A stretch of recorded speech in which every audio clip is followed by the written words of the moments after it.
So I'm gonna have to get for an MOT soon, and the ball joints on here are fine, but this one's got a gaping hole in the boot.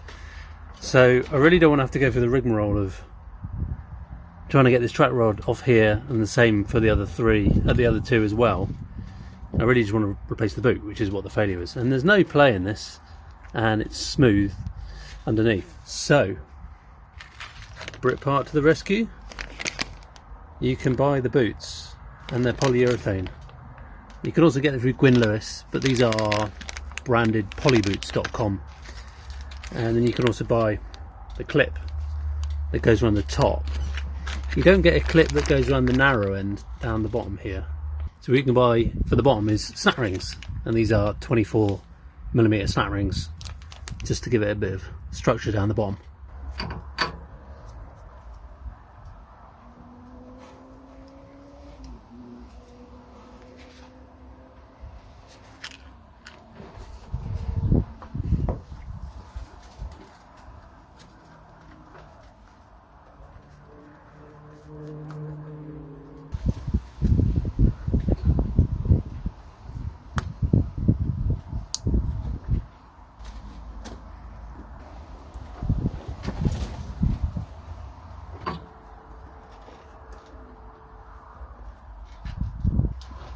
Take the opportunity to stick some new grease in it.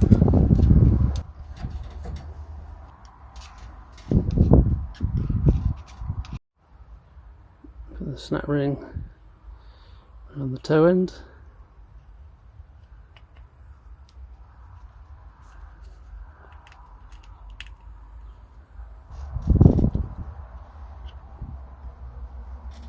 And this does have a bit of splurge in it. Sometimes you can just push it over.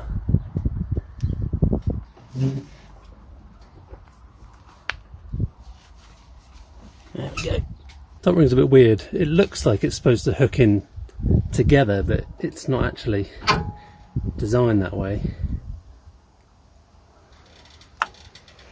I don't know what I feel about this, because it does move quite freely. Time will have to tell whether that will actually hold that on. Actually, I'm going to own up. Part of the problem, I think, is the way I fitted it, because I went in over the top there. It splays it, and actually it doesn't spring back as much as I thought. What I've done is taken this off, clamped it down again, as far as it, so that these two eyes overlap each other, and hold it for a bit. And then slide out from the bottom, and then gently ease it over the top. And now, you can still rotate it, but it's clamping a lot tighter. So, operator error in that respect. Anyway, nice, cheap fix, that one. And hopefully it'll get through the MOT. Thanks for watching. Bye for now.